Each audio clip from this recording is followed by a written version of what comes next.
This episode of What's Going On with Shipping, the bulker Kaye E. Barker grounds outside Muskegon, Michigan. I'm your host, Sam Mercaglano. Welcome to this episode of What's Going On with Shipping. If you're new to the channel, please take a moment, subscribe to the channel, hit the bell so you'll be alerted about new videos as they come out. So last evening, the bulker, the Kaye E. Barker, was inbound to Muskegon, Michigan when the vessel grounded outside the breakwater while making an approach into the harbor. The reports are she's aground on soft sand. The shifting of the sand happened during the winter time, and that the vessel currently has not experienced any significant damage, and efforts are underway to free the vessel. Let's take a look at the latest reports.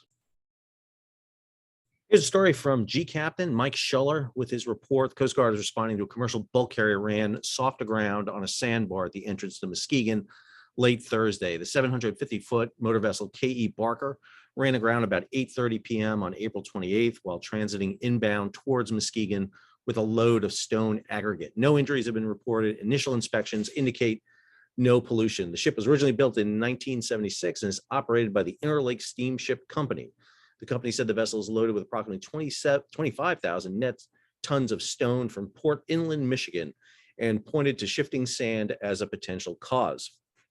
Quote, when we making the approach, the ship was positioned in the center of the channel and was traveling at slow speed before the incident. Interstate said in an update posted to Facebook. The lake bottom has been surveyed and it has been confirmed that there is sand around the vessel. The Coast Guard is on site and working with the shipping company, local salvage organizations, and the vessel crew to conduct lightering operations to free the vessel from the sandbar. The cause of the grounding is currently under investigation. Coast Guard said more information will be released as it becomes available. Here is the Coast Guard news release. It's pretty much the same thing. I'll have the link to it in the show notes. This is the Facebook post by Interlake Steamship Company, basically the same thing that Mike was operating under for his report. Let's take a look at marine traffic. Here it is. Zoom out here for a second with you. Let's go to the big, huge picture here.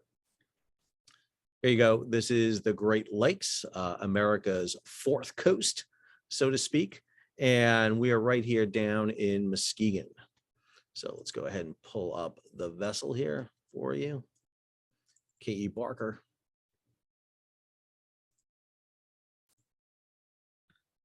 So here she was heading from Port Inland into Muskegon. Show her on the chart here as it pulls up, making the approach in. We'll zoom in here a little bit more so we get a little bit of a better approach here of seeing how it looks. You can see her coming in here. She looks pretty close to dead center, maybe just a little bit off to the right there of the channel. The depth should be dredged out pretty much to give her a pretty clear channel to come in there. Put that image side by side with MarineWays that shows you the approach in there with the chart.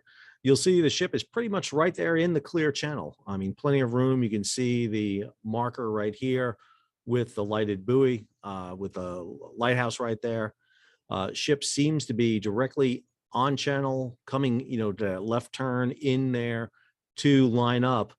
Probably what has happened is over the winter time, some sand has built up, preventing the pure draft from getting in. Not sure why it wasn't surveyed or taken a look at, but that does appear to be the issue at play here. It doesn't appear that the Kaye Barker drifted out of the channel at all. She seems to be square in the channel, making her approach into Muskegon.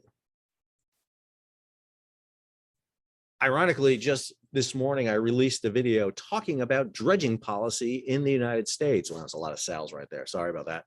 But myself and Milliken Biven did a discussion about this, and I'll have the link right here above and at the end of the video you can take a look at. But we were talking about why we need more dredges in the United States, particularly U.S. dredges, for this very reason. Here's the information from Interlake Steamship Company. They operate a fleet of vessels, and this is the Kaye E. Barker right here. You'll see her right there. There's the motor vessel Kaye E. Barker. Give you a little bit of information. Built at American Shipbuilding Company in Toledo. as the Edward Green flagship of the Cleveland Cliffs Steamship Company fleet. She was lengthened with the addition of a 120-foot mid-body section at Fraser Shipyard Superior in 1976. The ship was originally built in 1952. In 1981, American Shipbuilding Company Toledo converted her to a self-unloader. Basically, she can offload without any need for cranes or material on the pier.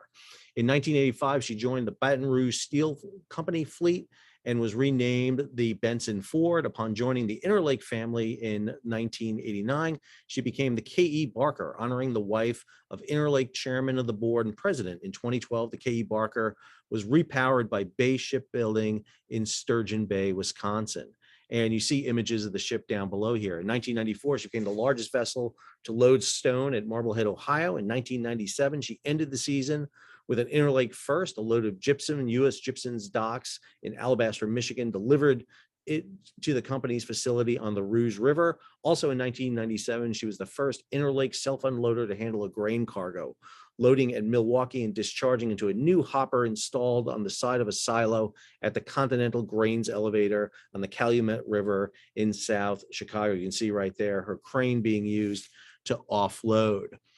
This is the story out of WXYZ in Detroit, talking about it. Again, not a lot of information. And then I pulled these pictures off the internet of the vessel. That's currently her right there. You'll see her aground at this point. The green marker right there, that is the north side of the channel into Muskegon.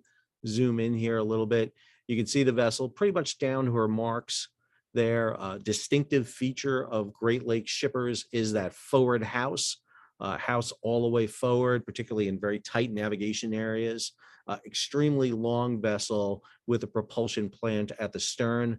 Another image, this is from the south jetty, looking at the red marker coming in. You see that house right there. Again, you can see the red marker. You can see the people right there, how close they are to it there.